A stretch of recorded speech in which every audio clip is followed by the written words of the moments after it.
caçando. Vale a pena. Muito bom com a situação. Olá, está no ar mais um programa Em Discussão. Hoje nós vamos debater os conflitos que acontecem na vida de quem mora em condomínio. Quais são os principais desafios e como lidar com eles? No estúdio para esta conversa eu recebo Tiago Natálio de Souza, advogado, e Jorgios Alexandrides, professor de pós-graduação da EBRAD, a Escola Brasileira de Direito. Muito obrigada pela presença de vocês aqui no estúdio da TV Alesp para esse bate-papo. Eu queria que a gente vamos começar falando sobre os 5 Cs: criança, cachorro, carro, cano e calote. Vamos começar então com o Tiago. Tiago, realmente esses 5 Cs estão ali no centro das discussões? Verdade. Olá, Carla. Olá a todos os telespectadores. De fato, esses 5 Cs, eles norteiam aí os problemas em condomínios. E eles sempre vão aparecer. Eu sempre digo, em condomínio tem esses 5 Cs. Eu costumo dizer que até o condômino, muitas das vezes, é um problema dentro do condomínio. Mas eu faço sempre destaque a um, que é a questão do próprio cachorro. Tivemos decisões recentes aí sobre os animais em condomínio, sobre a possibilidade e o dever de manter o animal dentro do condomínio, observando que tem sim alguns contrapontos, sossego, segurança e saúde que não pode ser afetado, mas eu sempre destaco aí os animais, os cachorros, como um dos principais problemas dentro do condomínio. Do 5 é o que dá mais discussão, mais pano para manga aí. Eu acho que sim, por conta de que muitas vezes acaba sendo algo que não está no controle do próprio dono. A gente sabe que eles deveriam tomar alguns cuidados, muitas vezes com o adestramento dos cães, etc., não deixando por muito tempo sozinho, mas de vez em quando foge um pouco do controle e muitas das vezes por parte do condômino vizinho acaba tendo um pouco de impaciência. Então, o cachorro latir uma vez já é um motivo para a pessoa reclamar por uma semana, o dia inteiro, e não é bem assim. Acho que a gente tem que saber viver em condomínio, saber que a gente tem diversos direitos, mas a gente tem alguns deveres e tentar, de alguma forma, buscando uma urbanidade, se relacionar bem e também ser um pouco tolerante. Jorge, você concorda aí que são os pets que dão mais dor de cabeça? Dentre os Cs, realmente os pets, eles têm uma preocupação muito grande, até porque cada vez mais as pessoas dão mais importância aos animais de estimação, né? O cuidado que se tem, o próprio tratamento que se dá a eles, então como se fossem parte da família, né? Então eles acabam se sentindo até agredidos pelo fato deles serem de alguma forma também menosprezados dentro do condomínio. Então aí a boa gestão do condomínio para gerar uma harmonia nessa situação, para evitar conflitos, é muito importante. Então, essa questão dos animais, como o doutor Tiago mencionou, realmente teve decisão recente dos nossos tribunais superiores com relação à possibilidade desses animais serem mantidos dentro das unidades imobiliárias pelos condôminos, mas sempre com patamares de não interferência aos demais condôminos. Então, a saúde, ao sossego, a segurança dos demais condôminos, que é importante. Então, viver em sociedade, né, o condomínio é uma micro-sociedade. Aliás, quando a gente pensa no condomínio, nós estamos pensando muitas vezes até em condomínios que são maiores do que algumas cidades, né, do Brasil. Então, essa gestão é muito importante e o papel do síndico, ele tem um importante papel com relação a fazer com que haja uma harmonia e mediar esses conflitos, né? Trazer para dentro do condomínio, evitar uma judicialização, muitas vezes indevida, né? Em razão de barulho, em razão de uma interferência do condômino com relação a outro condômino, para que ele consiga, dentro do próprio condomínio, resolver essas questões. Então, é muito importante essa gestão do síndico e o que muitas vezes a gente vê é que, até em razão da grande legislação que regula o tema, de decisões dos tribunais, a necessidade de um síndico profissional.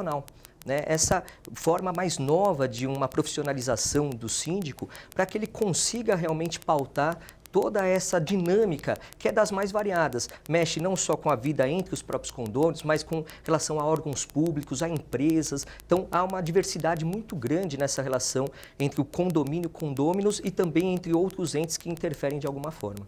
Doutora, essa profissionalização, ela tem a ver também com imparcialidade?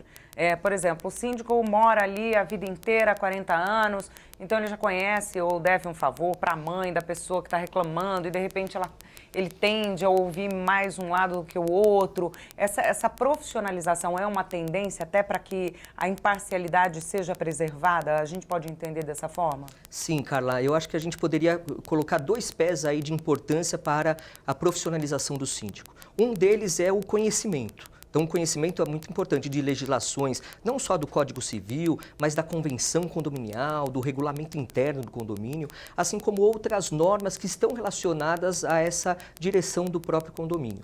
Agora, é claro que essa questão que você levantou da proximidade, muitas vezes, né, o próprio morador ser um síndico, né, o condômino ser o síndico, muitas vezes até ele se vale disso para não pagar o condomínio, as despesas condominiais, que seria geralmente a vantagem que ele tem, acaba criando uma situação de parcialidade e de um certo constrangimento. Ele próprio fica constrangido de fazer valer as regras do condomínio. Então, na hora de aplicar uma multa, na hora de chamar uma atenção, na hora de buscar conciliação entre os condôminos por conta de um conflito, ele também tem um certo constrangimento em razão da parcialidade, porque hoje ele é síndico, mas amanhã ele vai ser só um condômino.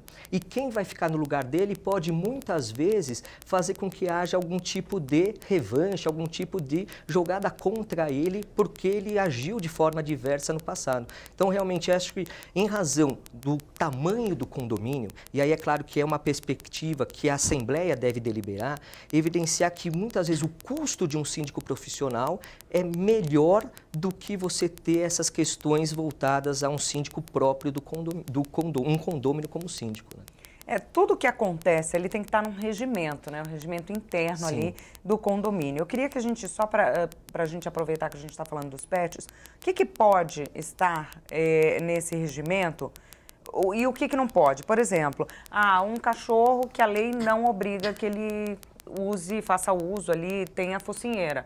O outro vizinho não pode dizer, não, tem que pôr. Não, a lei não diz que essa raça eu tenho que pôr. Tem essas coisas, doutor? Né? Tem como separar e dar alguns exemplos pra gente? Tem sim, na verdade dá para dar até alguns nortes aí junto ao próprio regulamento interno. Em algumas raças de cães que são muito agressivas, etc., elas de fato dependem sim da focinheira, mas em outros condomínios a gente não para se ver só esse ponto de vista. Muitas das vezes a forma como o cachorro vai ser conduzido dentro do prédio. Seria, vamos dizer assim, anormal nós imaginarmos um pet numa área de um parquinho, numa brinquedoteca. Então, a convenção, junto com o regulamento interno especificamente, ela vem para dosar, para limitar algumas áreas do condomínio. Muitas das vezes colocando a possibilidade de uma rota, colocando a possibilidade de utilizar somente o elevador de serviço, muitas vezes um carrinho para o próprio animal, porque antigamente tinha muito aquela ideia de não, você tem que pegar no colo, que é algo totalmente impossível e muitas das vezes vai contra até a condição da pessoa. Hoje em dia a gente sabe que cachorros têm de todo tipo de porte. Não quer dizer, eu sempre digo isso, o cachorro de grande porte não quer dizer que ele vai dar maior problema do que o cachorro de pequeno. Até porque tem raças aí, por exemplo, labrador, que parece que o cachorro não existe, de tão carinhoso, de tão quietinho que ele é. E muitas vezes você pega um cachorro de raça, de porte pequeno e ele late todo dia, late o dia inteiro. E também exigir de uma senhora ou de repente de uma pessoa que tem uma condição difícil de carregar o animal vai ser complicado. Então, que o condomínio, querendo ter essa regra, que ele dê a condição para o condômino, através de um carrinho que você coloque o cachorro ali e se leve ele dentro da área comum. Mas é muito normal nas convenções de condomínios, principalmente nos regulamentos internos, ter alguma ideia de regra dizendo o seguinte, que ele não pode ir nas áreas comuns, somente naquela que dê acesso entre o próprio elevador e a saída do edifício. Hoje em dia, com a evolução aí, hoje em dia os condomínios a gente já tem os pet places, etc. Então, as próprias construtoras já entenderam a necessidade e a realidade. Então, passou-se aí a montar o condomínio, criar o condomínio de forma diferente. Mas algumas limitações são, sim, muito bem-vindas em condomínio. Falta bom senso hoje em dia, né? A gente vive uma época em que cada um pensa só em si, só no seu, né? Nesse caso, como o doutor falou, essa coisa do cachorro pequenininho, às vezes ele é mais bravo do que o grandão, ele tem, né? O pequenininho dá para pegar no colo, o grandão não, ele é de uma senhora, ela não consegue. Falta um pouco de bom senso nessa conversa e no que é tolerável ali na convivência? Sim, tolerância e bom senso acho que são os pontos cruciais para se viver em condomínio, o respeito mútuo, né? Então é claro que, de uma certa forma, sempre haverá um tipo de intolerância, né, maior ou em menor grau, mas que a pessoa tem que saber viver em sociedade. E o condomínio, ele reflete uma microsociedade que é realmente potencializada ao extremo com relação aos problemas, né? Então você pode ter desde uma interferência do vizinho de cima para o vizinho de baixo com relação a barulhos, que potencializa mais, como a questão do animal que você bem colocou, Carla, que realmente é um grande problema. E aí você tem muitas vezes que o próprio regulamento interno do condomínio ou a disposição assemblear não estabelece exatamente uma regra de boa convivência, ou porque o condomínio é muito antigo e isso não foi gerado nenhum tipo de atualização, ou porque às vezes a regra estabelecida é muito genérica. Então cabe ao administrador, ao síndico, ele estabelecer algum tipo de comportamento com base no bom senso e na tolerância que vai dosar o que ele pode advertir, o que chega ao ponto de ser levado a uma situação mais grave de multa, né? Então para que ele possa dosar até as penalidades que vão ser utilizadas para aquele condômino que vem afetando de forma indevida os demais nessa microsociedade. A gente falou do regimento, né? Claro que ele define um monte de regras, inclusive para vaga de carro, enfim, né? Para algumas delimitações, os espaços que podem ser usados, por quem e tal. Mas, assim, os pets, né? Como a gente falou, não depende só do morador. Às vezes o pet late, né? Ele tem, às vezes ele tem como controlar, mas até certo ponto. E a criança também entra nisso, né? Como é que você vai explicar para um bebê que ele não pode ter uma dor de barriga à noite e chorar porque vai acordar o vizinho de baixo? Né? Como é que faz também no caso das crianças, como é que isso é trabalhado? Também nesse caso, assim como dos pets, precisa de muito bom senso, né? Até para quem vai reclamar, e a pessoa realmente, precisa... bom senso e compreensão, né?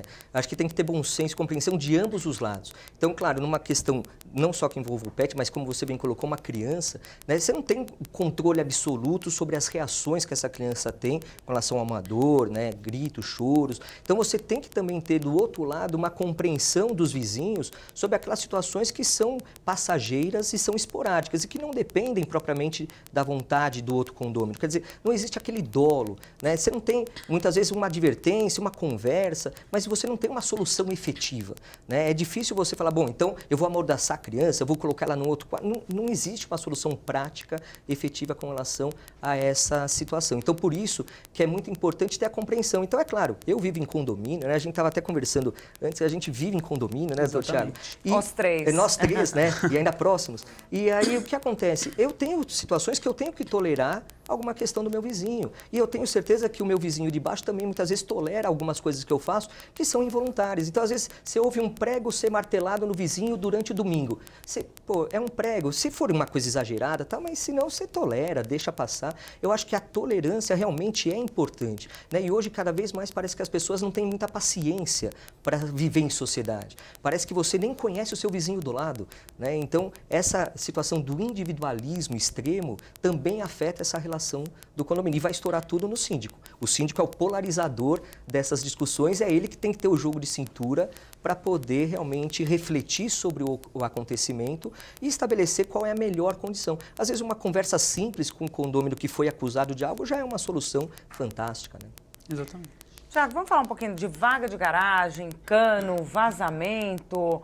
São também situações aí que geram bastante conflito? São sim, sem dúvidas. Principalmente dentre esses que você falou, o próprio estacionamento, a própria vaga de garagem. Porque muitas das vezes a pessoa compra um determinado apartamento e esse apartamento tem um tamanho de vaga.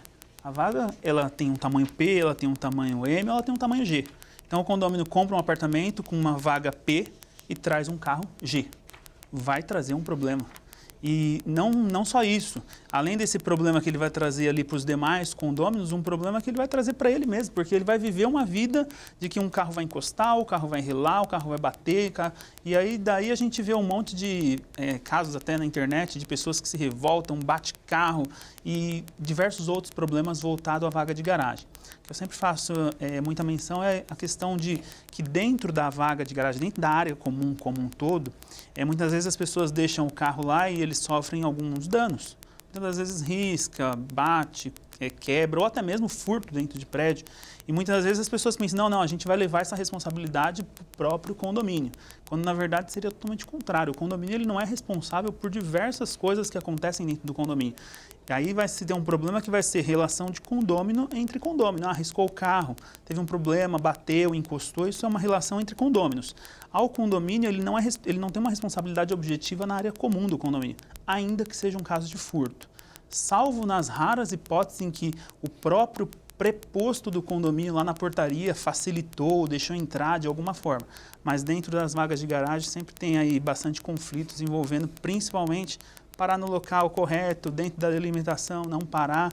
E muitas das vezes a dificuldade é a questão da própria advertência. E a gente entra naquela questão de advertência, multa, tenho que advertir primeiro, já posso multar direto. E eu sempre digo às pessoas, muitas das vezes a questão da vaga, ela traz um problema ali que é imediato. E aí o porteiro vai lá, liga para o condômino, o senhor está com o carro assim, assado, parou, o outro não consegue estacionar. Como que a gente resolve esse problema ali na hora se a pessoa não estiver disposto a resolver? E muitas convenções de condomínio, principalmente regulamento interno, traz a possibilidade e traz como um item obrigatório a própria advertência. Havendo a necessidade de uma advertência, quer dizer, eu vou ficar obrigado a esperar um segundo acontecimento. Então, muitas das vezes, a gente sempre traz a possibilidade de deixar regulamentado uma advertência verbal. Então, nesse caso, o próprio porteiro ligaria para o condômino e diria o seguinte, a gente está te comunicando e etc. Ele não desceu em 2, 3 minutos, a gente está te advertindo de que você tem que ir lá descer o carro porque você está trazendo problema para os demais condôminos. E pode acontecer de que se você não resolver, se você não atender, o condomínio pode chegar até o ponto de aplicar uma multa.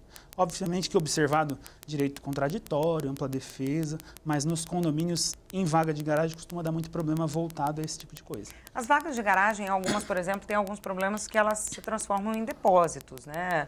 O que não coube no apartamento, a bicicleta do filho, a janela que não colocou, a porta sanfonada que não coube, vai tudo para a vaga de garagem, né? Isso também está ali nesse regimento, dizendo que pode, o que não pode, porque às vezes até esse material atrapalha o vizinho da vaga do lado, né? Sim, verdade. Normalmente vem constando de que terá um veículo, uma vaga para um veículo automotor.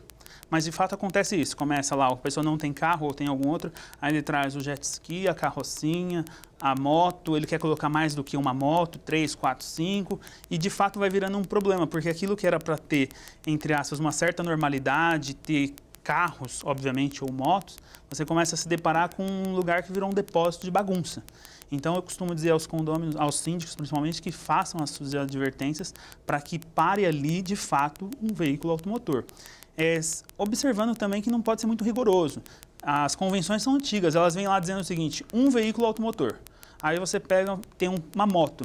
Posso parar 2 motos? Tem gente que fala, não pode. Mas calma aí, não tem sentido, cabe, não. Né? Está dentro da delimitação. Aí entra o bom senso. Exatamente, entra o bom senso. Então, acho que tem que, de fato, ter o bom senso, não ser rigor. Agir com o rigor excessivo traz problema em condomínio. Até porque são culturas diferentes. Se a gente não souber aceitar algumas coisas, a gente vai viver no conflito. E isso vai trazer um problema para a coletividade como um todo.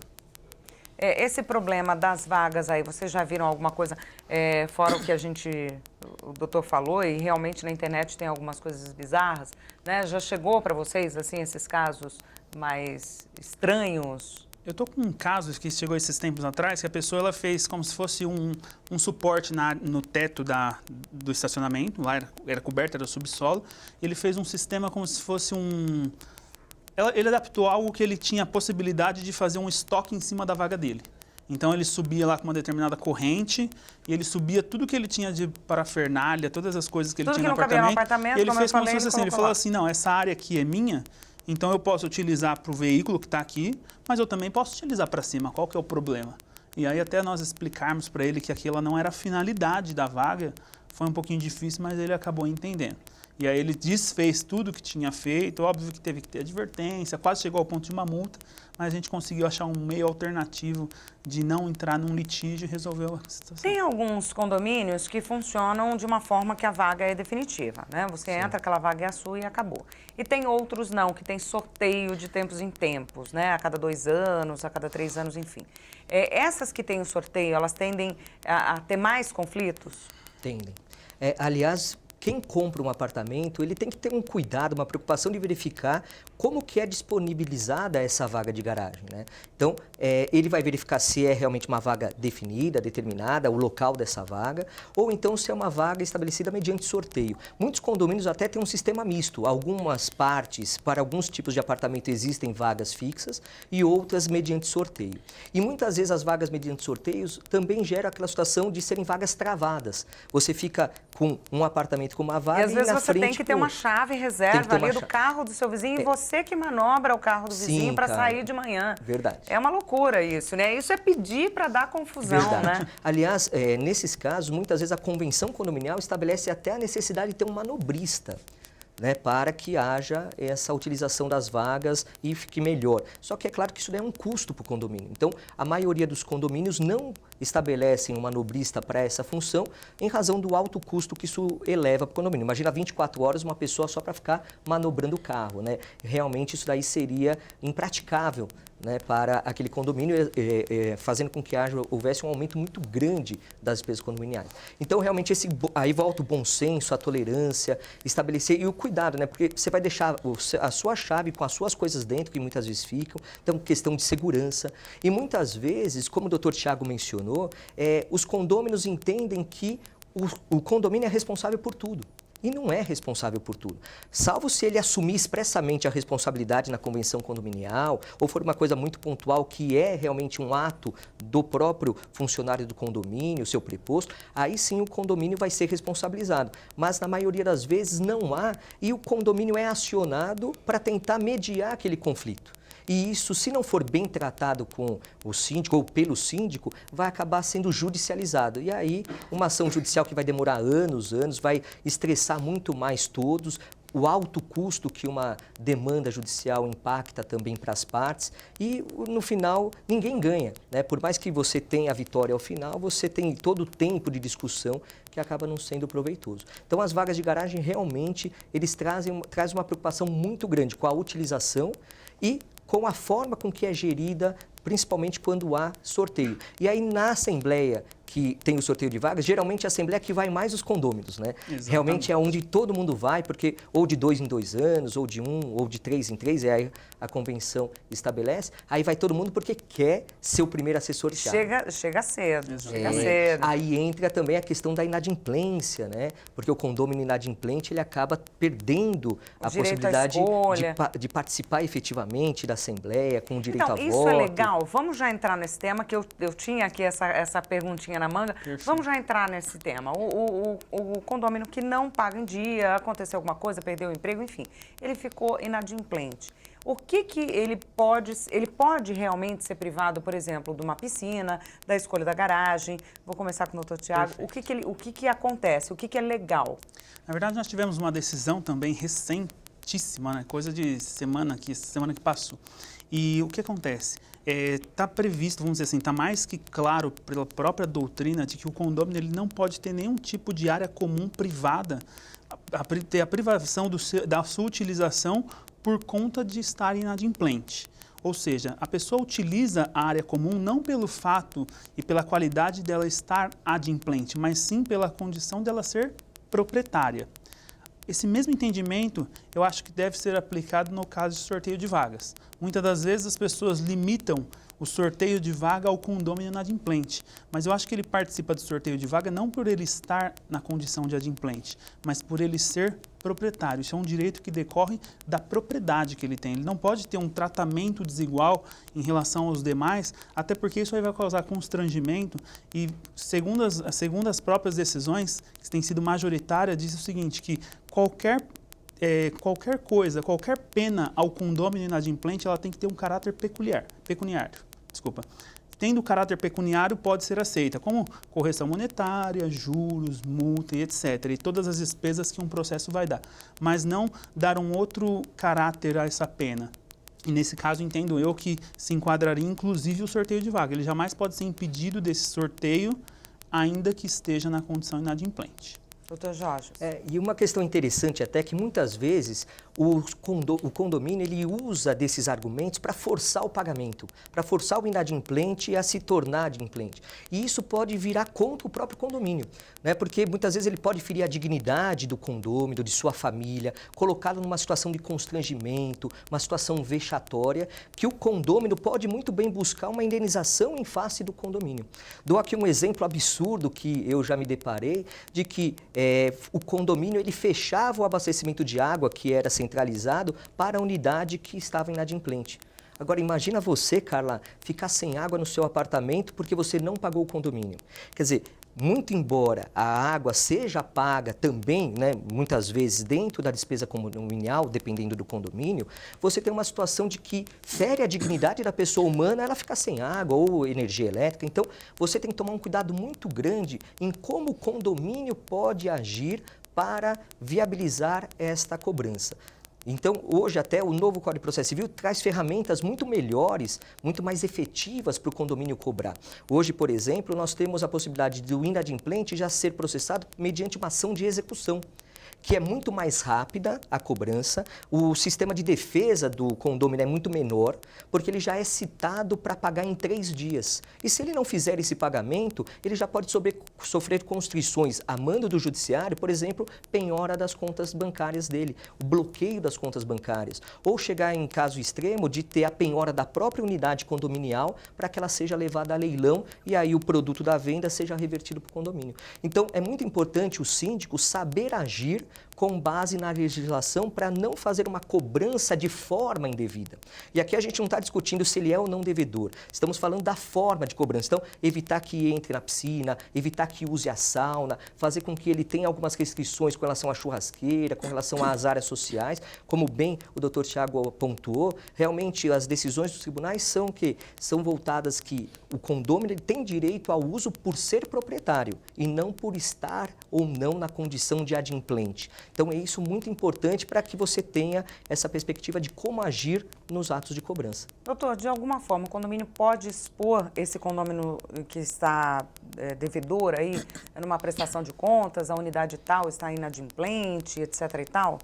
Essa é uma questão muito polêmica, né? Geralmente traz muitas situações. Então, quando você pensa em exposição do devedor, não pode numa área social ou mesmo na área de circulação interna, porque pessoas alheias à classe dos condôminos vão ter acesso. Então, isso acaba gerando realmente uma impossibilidade de divulgação, porque qualquer um pode ter acesso. Imagine você estar chegando para visitar um amigo num prédio e verificar no elevador que tem lá um hall de devedores e você vai na unidade dele, você até fala, deixa que hoje a pizza eu pago para você ter dinheiro para pagar o condomínio que você está devendo.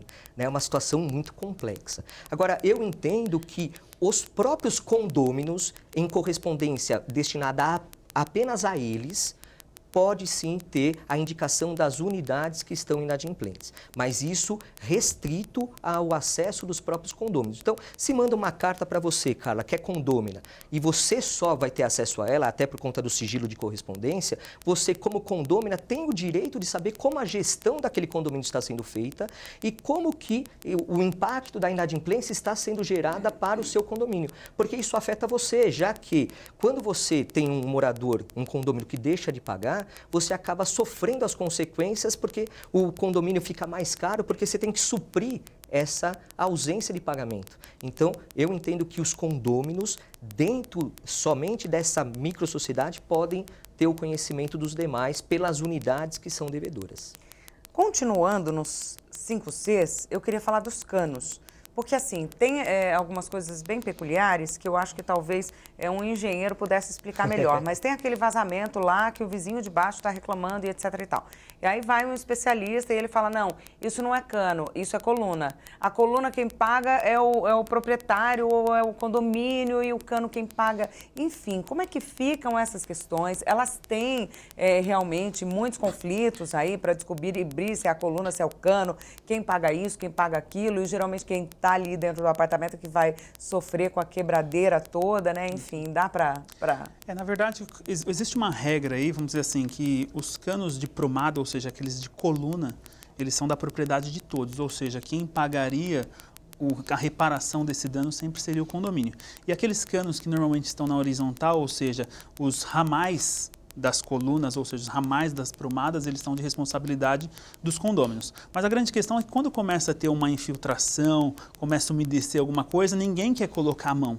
E muitas vezes eu digo que o síndico ele tem que ter proatividade nesse momento, porque independente do problema, esse problema, independente de se a pessoa está sendo prejudicada no andar de baixo, ou de cima, ou do lado, o condomínio como um todo vai ser prejudicado porque ele tem estrutura, ele tem paredes. Então, o que eu costumo dizer aos síndicos é o seguinte: haja com proatividade. Não espere o problema demorar muito para que desça para o andar de baixo e para o outro andar e a água vai vazando. E pode ser, sim, uma prumada, uma responsabilidade do condomínio. Então, como o condomínio tem uma mão de obra mais fácil, mais acessível, dá o início, dá o pontapé inicial. Vai lá, pede licença, pede para entrar no apartamento, conversa antes, explica que vai ser quebrado, que vai ser aberto aquilo e que, se identificado que o problema é ramal, dali em diante o próprio condômino continua com a obra ou arque com os pagamentos, e se for prumada de fato, se for coluna, o condomínio mesmo já vai arcar, e vai arcar inclusive com a reparação da parede no estado que estava anterior. Ou seja, não deixe os condôminos ficarem brigando porque ninguém quer colocar a mão. E o condomínio tendo essa mão de obra mais fácil, acho que já compensa se antecipar e, com isso, evitar conflitos dos mais que possam ocorrer. Porque muitas vezes o condômino, ele fala, não vou, e fica naquela situação totalmente delicada. Até o ponto que ele traz alguém e aí não está sendo aberto ali a parede na frente do condomínio. Então pode acontecer também, hoje em dia a gente sabe que a gente presume a boa fé, mas pode ter má fé. Da pessoa simplesmente abrir ali e falar, não, então vamos criar um problema na coluna. E aí vai trazer um problema muito pior para o condomínio. Então, acho que o condomínio já tem que se antecipar para evitar esse tipo de problema. Na esteira do que o Dr. Tiago falou, né, com boa propriedade, o que a gente tem que ver, o que você falou inicialmente, Carla, é um profissional, porque aí é uma questão de engenharia, de um encanador profissional, para verificar realmente o ponto de origem. Né? E aí isso pode ser muitas vezes decorrente de reformas que foram feitas e que, com o passar do tempo, que foi evidenciado que o vazamento existe. Então, é muito importante detectar a causa, e a participação do condomínio tem que ser efetiva, até para poder gerir essa questão de entrar no apartamento, não entrar, fazer com que haja essa intermediação para que o choque, né, para que esse conflito seja minorado. E aí um outro ponto que é interessante, cara, que a gente pode observar, até em decorrência de reformas, é também até a responsabilidade da construtora com relação à edificação. Porque pode ser que esse vazamento, né, doutor Tiago, possa ser decorrente também de uma imperfeição da obra que fora promovida. E o condomínio, ainda que tenha que pagar por essa despesa emergencial de reparo, ele tem o direito de regresso com relação a esses danos perante a construtora. Então é importante também verificar se há realmente ou não uma responsabilidade da construtora por aquela origem do problema. Principalmente nos últimos tempos, que nós temos milhares de prédios novos, né, recém-entregues, e esses problemas eles podem vir a acontecer por conta de algum problema da própria obra e que vai estourar, claro, quando tem moradores, quando o condomínio já está sendo utilizado. Então, é claro, imediatamente a atuação do condomínio tem que ser realmente proativa na solução do problema. Claro, voltando à identificação e aí a apuração de quem tem o dever ou não de reparar todos os danos causados pela infiltração. Inclusive a análise se é ou não da construtora essa responsabilidade. Bom, obra faz barulho, mas sobre o barulho a gente vai falar no segundo bloco. O programa Em Discussão vai agora para um rápido intervalo, não saia daí que a gente volta já já.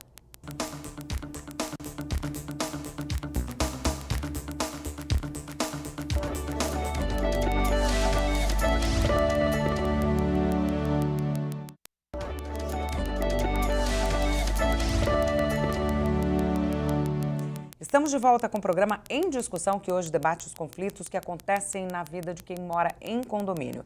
No estúdio, Tiago Natálio de Souza, advogado, e também Geórgios Alexandrides, professor de pós-graduação da EBRAD, Escola Brasileira de Direito.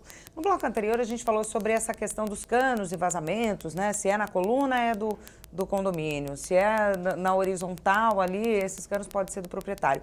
No caso de inquilino, quem que paga a conta aí? É o dono ou é a pessoa que está usando o apartamento? Na verdade, diante do problema com o inquilino, todas as despesas que um apartamento traz, todos os problemas decorrentes da estrutura, normalmente eles são arcados pelo próprio proprietário. Porque essa questão de utilização de cano, encanamento, essas coisas, não é coisa do dia a dia que traria um certo desgaste que ficaria ao inquilino o pagamento, mas sim ao proprietário que tem que dar uma condição de habitabilidade para esse inquilino. Então, nesse momento, obviamente que seria uma relação entre inquilino e locador, eles resolveriam entre eles, mas havendo o pagamento, havendo a reparação ali do dano, o resolver da situação, obviamente que se o inquilino arcar com esse valor, depois ele vai reaver com o proprietário esse valor que ele teve que arcar inicialmente. Mas isso aí ele vai resolver entre eles e ao condomínio essa questão não é tão interessante. Aí eles resolvem entre eles e o condomínio ele sempre acaba tendo uma relação muito mais próxima do próprio proprietário. Até porque se o inquilino em algum momento se negar, liberar o apartamento, arrumar, o próprio condomínio já vai entrar direto em contato com o proprietário para que seja resolvida a situação. No caso de um vazamento, por exemplo, o vazamento está na torneira, isso é o desgaste, isso é do inquilino? Aí eu entendo sim que se for algo de torneira, algo externo ao que está na estrutura, aí sim, muitas das vezes eu entendo que é um desgaste comum do dia a dia e que seria a cargo do próprio inquilino. Seja lá uma bucha, alguma coisa que ficou frouxa, alguma coisa do dia a dia, até porque ele utiliza aquilo no dia a dia, ele manuseia aquele produto, seja a torneira, seja o próprio chuveiro, então algumas coisas sim ele teria que arcar com isso aí perante o proprietário. Doutor, chegamos aí na quebradeira, no barulho, né? Mas o barulho, na verdade, ele é comum à criança, ao latido do pet, enfim, né? O barulho, eu acho que é também um ponto muito importante nesse convívio, né? Quais devem ser as regras, o que deve ser obedecido, onde a regra não resolve, entra o bom senso? A regra geral, Carla, é que os condôminos eles não podem fazer com que haja intervenção nociva aos demais condôminos. Então, o sossego, a tranquilidade é um patamar que deve ser observado por todos os condôminos. Então, quando a gente fala dessa intervenção com relação a barulho, nós temos diretamente voltado ao fato de que a regra é que não pode haver incômodo, isso a princípio em qualquer horário do dia. Mas é claro que você terá horários que haverá uma maior tolerância do que outros. E obviamente tem que ser assim. Então, por exemplo, fazer uma reforma, é claro que eu preciso de momentos no dia que seja imprescindível a realização de barulhos, para quebrar o piso, para quebrar uma parede. Então, é natural dessa atividade. Então, o regimento interno do condomínio é que vai gerir essa relação, estabelecendo não só a questão do barulho, mas quais horários que os materiais podem adentrar o condomínio, qual é a forma dos prestadores de serviço também serem identificados, até por questão de segurança, para poderem adentrar e fazer a realização do serviço. Então, essa questão do barulho de obra geralmente é regulado durante a semana, no horário comercial, e alguns dispositivos de condomínio também estabelecem algum período dentro do sábado, geralmente no período da manhã. Então, é o regimento interno. Então, antes de você fazer qualquer tipo de reforma, você precisa realmente ter a caracterização, até para contratar o prestador de serviço, saber qual é a forma com que o condomínio estabelece. Vou te dar um exemplo. Eu tive apartamento num edifício comercial e lá era o inverso. Só podia fazer reforma a partir das 18 horas, porque lá, como era um edifício comercial, a atividade majoritária era do horário comercial. Então, somente à noite e madrugada é que poderia ser feita as obras em razão do barulho.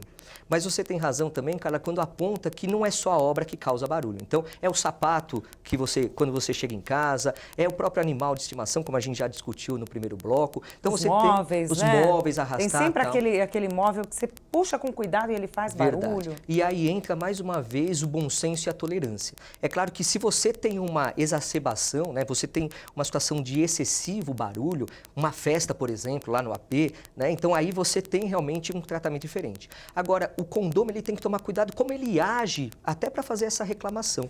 Eu tive um caso interessante em que o condomínio ele apareceu com um ovo na porta, né? Alegaram que ele estava fazendo barulho e aí o condômino que se sentiu lesado pelo barulho foi lá e jogou um ovo na porta dele.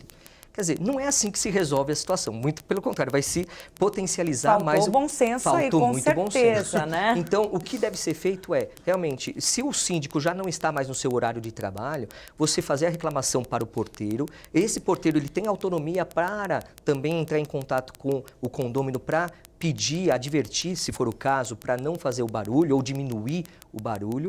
E, é claro, registrar isso no livro de ocorrência, para que o síndico depois possa, diante das normas condominiais, verificar realmente se houve aquela situação.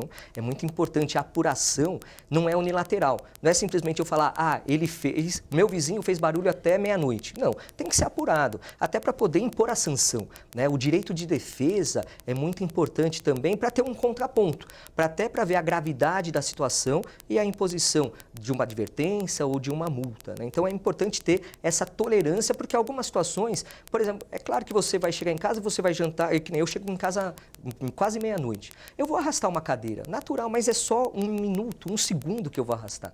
Então há uma tolerância com relação a isso, né? O bom senso deve prevalecer sempre, né? Agora eu tenho uma outra questão que é um pouco mais moderna, aquelas varandas gourmet.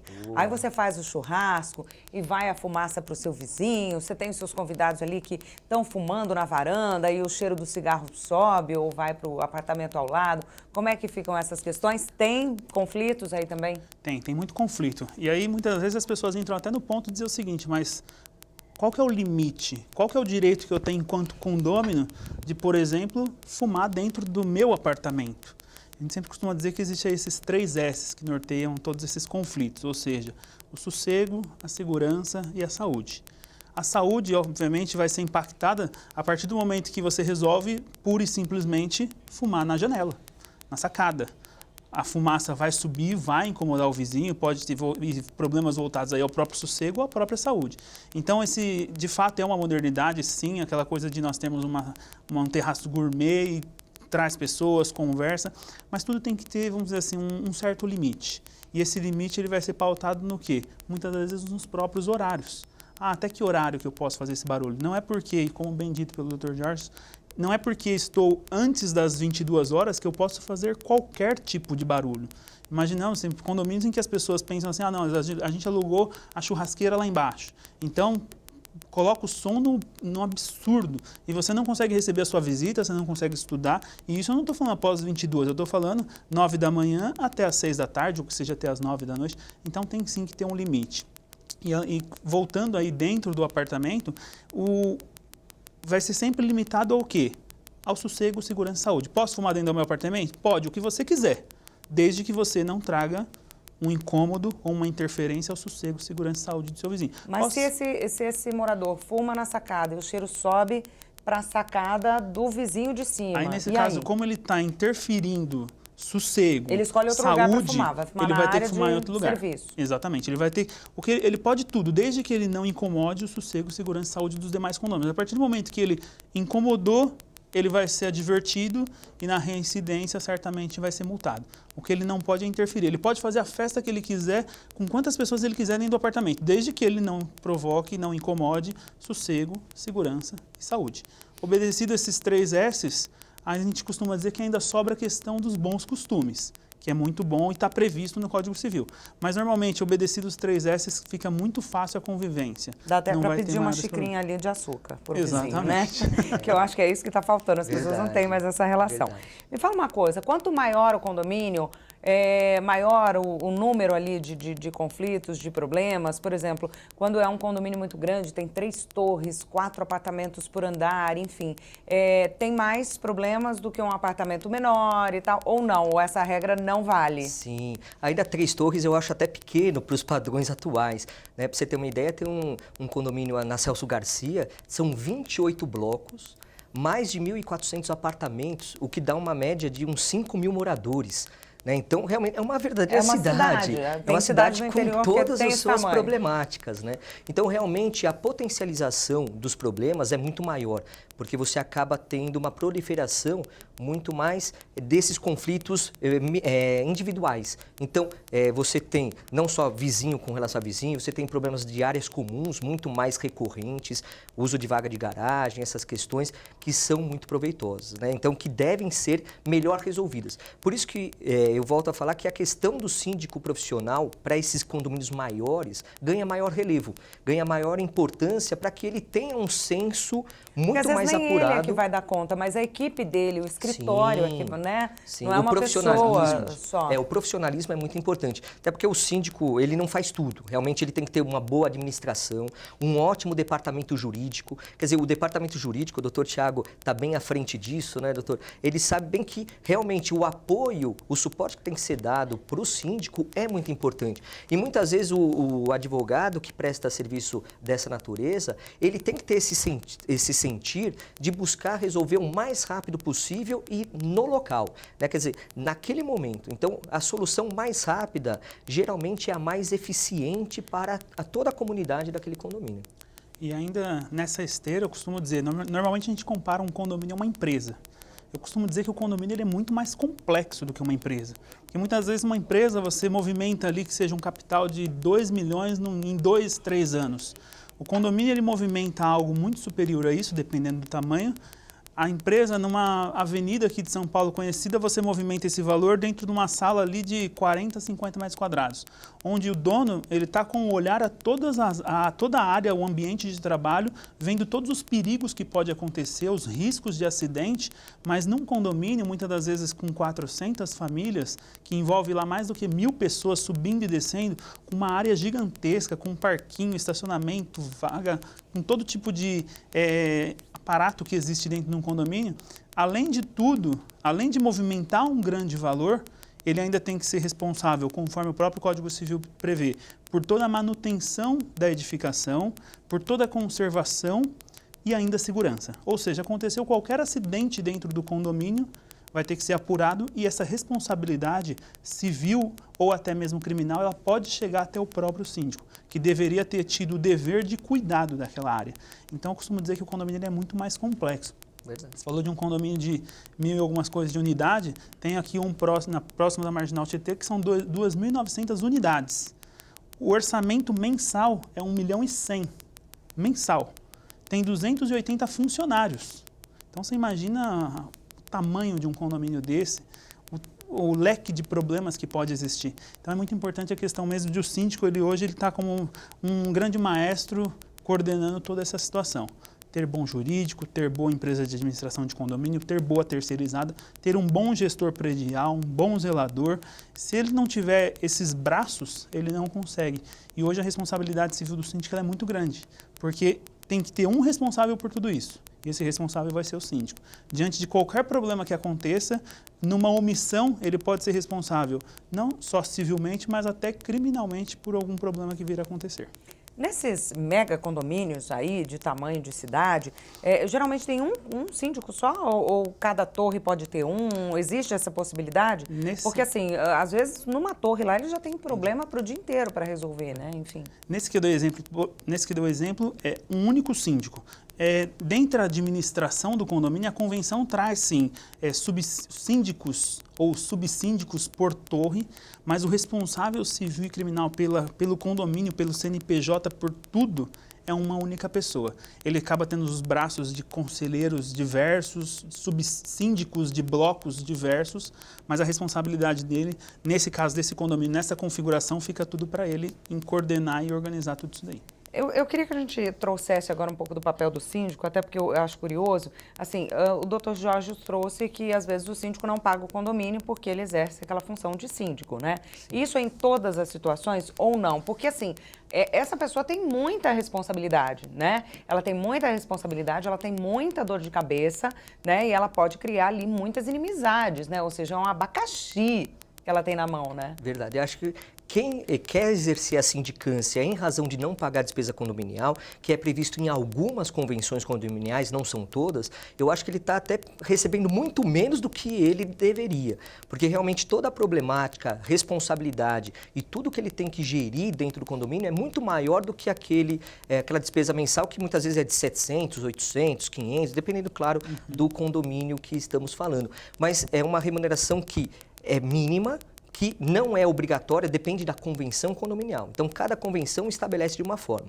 Muitas vezes estabelece desse jeito para estimular o próprio condômino a exercer esse cargo de sindicância. Mas muitas vezes é uma dor de cabeça muito grande realmente pela pouca remuneração. Então quem faz isso precisa ter tempo, precisa ter conhecimento, precisa ter uma boa gestão administrativa, mas também uma boa gestão pessoal. Ele tem que ser aquela pessoa que consegue conversar com todos. Porque não é porque eu não goste, eventualmente, de você, Carla, que eu não tenho que abrir espaço para você trazer o seu problema do condomínio para mim, para que eu possa, na qualidade de síndico, buscar resolver.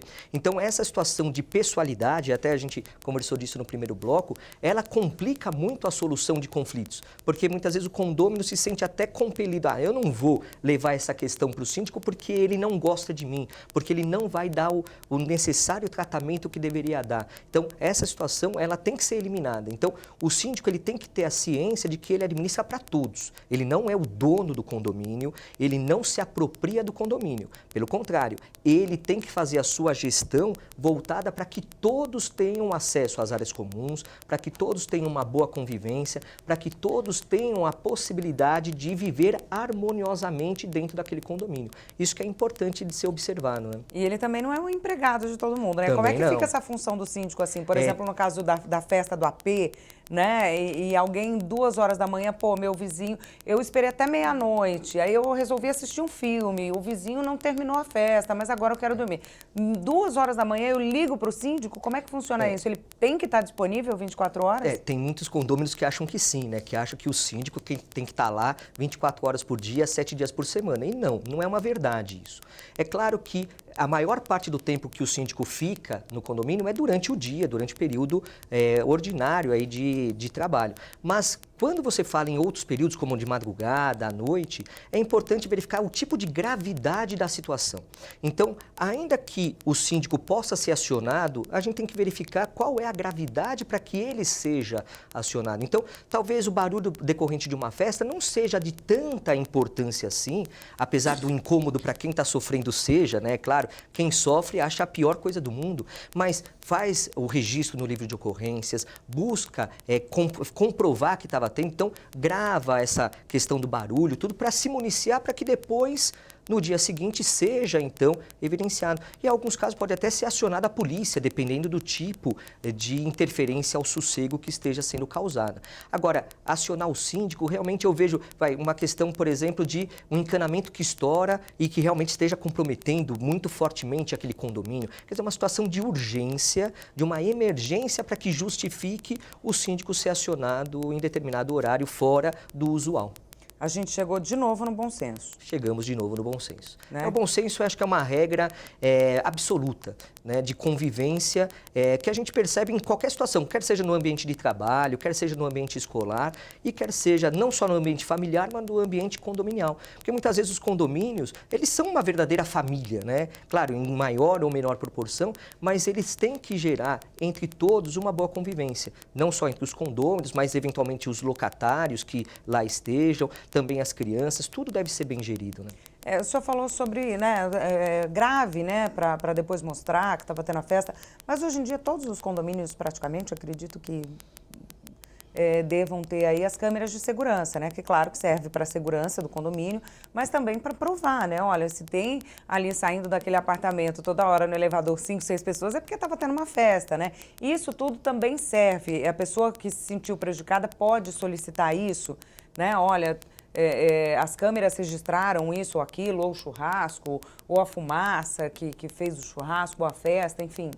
A utilização desse tipo de imagem sempre deve ser interna e preservar sempre também a intimidade das pessoas. Isso é muito importante, né, doutor Tiago? Acho que a gente tem que tomar essa precaução, porque a exposição que se dá, mais uma vez, pode atrair para o condomínio uma responsabilidade. Então, se o condomínio tem um sistema interno de filmagem, as informações são gravadas geralmente por algum período de tempo, depende do tipo, claro, de tecnologia, mas às vezes 2 dias, 5 dias, essas gravações podem ser utilizadas para apuração de infrações, quer seja na área de garagem, quer seja em qualquer outra área comum, quer seja, sendo possível, alguma questão voltada para os elevadores, para apartamentos. Então, é possível sim, mas sempre sempre preservando a intimidade das pessoas e também utilizando de forma interna para apuração só dos interessados, para que aí você não tenha uma proliferação de divulgação desse vídeo que possa realmente comprometer, né? O doutor Tiago já falou um pouquinho, mas eu queria que a gente esmiuçasse um pouco mais com relação à notificação, né? Cada condomínio tem a sua regra no seu regimento ou não. Primeiro tem que haver uma advertência verbal, um aviso, e depois por escrito, e depois a multa. Existe esse caminho a ser percorrido ou depende de um condomínio para o outro? Na verdade, a maioria dos regulamentos internos ele já traz dentro do seu regulamento próprio como que vai se dar a multa, como que se chega até o caminho da multa. Nos condomínios em que houver a aplicação de advertência como requisito, terá que ter advertências, não pode pular essa etapa, não posso aplicar uma multa direta. Mas o problema é quando tem a omissão da convenção ou a omissão até mesmo do regulamento interno. Na jurisprudência tem se decidido de forma majoritária que tem que ter uma advertência, mas mais do que uma advertência. Além da advertência, no ato da aplicação da multa, a jurisprudência tem dito o seguinte: não se aplica multa já diretamente, você tem que, ao aplicar a multa, aplique uma carta, faça uma carta de multa para que ainda ele tenha a possibilidade de se defender, seja através do contraditório, da ampla defesa, e com esse procedimento comum, dando o direito de defesa, aí sim a gente vai concretizar, consolidar a multa. Ou seja, se nós não observarmos o procedimento correto, principalmente o que consta do regulamento interno, corre o risco de se chegar lá na frente, a pessoa entra com uma ação, cancela a multa, ou mesmo o condomínio vai entrar com uma ação cobrando, ele vai contestar essa ação, isso vai virar um problema. E muitas das vezes vai fazer com que o sentimento no condomínio faça da seguinte forma: não, a gente aplica, mas aqui a gente não consegue cobrar. E o condômino que praticou o ilícito lá dentro do condomínio, ele acaba saindo por cima nessa situação, porque não aplicado de forma correta, ele ganha ação e ainda, muitas das vezes, tem os honorários advocatícios que o condomínio vai ser condenado. Então, tem que se observar o procedimento. Costumo dizer que para aplicar uma multa não tem que ter pressa. Os condôminos, eles vão, dentro do seu dia a dia, eles vão ir contra o regulamento interno novamente. Então, aplique com paciência, sempre conversando, e não necessariamente porque a pessoa agiu de uma determinada forma, você já tem que partir já direto para uma advertência. Chama a pessoa para conversar, manda um comunicado. Costumo dizer que política pública dentro de condomínio resolve muito. Comunique, mostre as regras do condomínio. Até porque muitas das vezes acontece que as pessoas compram um apartamento e eles não conhecem o regulamento interno, não conhecem a convenção. E aí eles vão utilizar coisas, vamos dizer assim, simples do dia a dia, e acabam tendo uma infração. E aí já vem o síndico com o poder de fogo, não, já está advertido, sendo que a pessoa nem sabia. Tudo bem que ele deveria conhecer o regulamento interno, conhecer a convenção, mas eu acho que tem que ter a conversa anterior, tem que ter comunicado, sempre mostrando as regras do condomínio, para que chegue a uma forma de aplicação correta e o condomínio não venha a ser sucumbente no dia de amanhã. Lembrando que, aplicada a advertência, aplicada a multa, se houve algum prejuízo que o condômino causou, ainda que ele não tenha sido advertido, ao condômino, como prevê o Código Civil, ele tem que reparar o dano existente, ou seja, se ele quebrou algo, ele tem que repor no lugar aquilo e ainda tomar uma advertência. A advertência verbal, eu costumo dizer que ela é muito bem aplicada para resolver esses problemas, por exemplo, como a pessoa, no dia da mudança, indo embora do condomínio, ele resolveu fazer a mudança lá no domingo. E a regra dizia que não podia. Então, por exemplo, se nós não tivermos a advertência verbal nesse caso, a gente não vai conseguir punir. Então, a gente ligaria para essa pessoa: ó, o senhor precisa parar a sua mudança agora, o senhor está sendo advertido. E se ele continua naquele mesmo ato, aí sim você aplica uma multa. E faz com que uma pessoa dessa, que pense, nunca recebi uma advertência, vai ser a primeira, não vai ter problema. Isso aí pode acontecer na festa, quando o barulho não para, ou até mesmo na vaga de garagem, quando a pessoa não vai tirar o carro. Em alguns pontos, a advertência verbal é um bom caminho para se resolver esses conflitos. Maravilha. Eu gostaria de agradecer a presença de vocês, todo o conteúdo aqui e mais tolerância, né?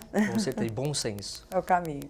O programa Em Discussão de hoje termina aqui. Lembrando que você pode rever este conteúdo no canal da TV Alesp no YouTube. Obrigada pela sua companhia e até o nosso próximo encontro. Até lá.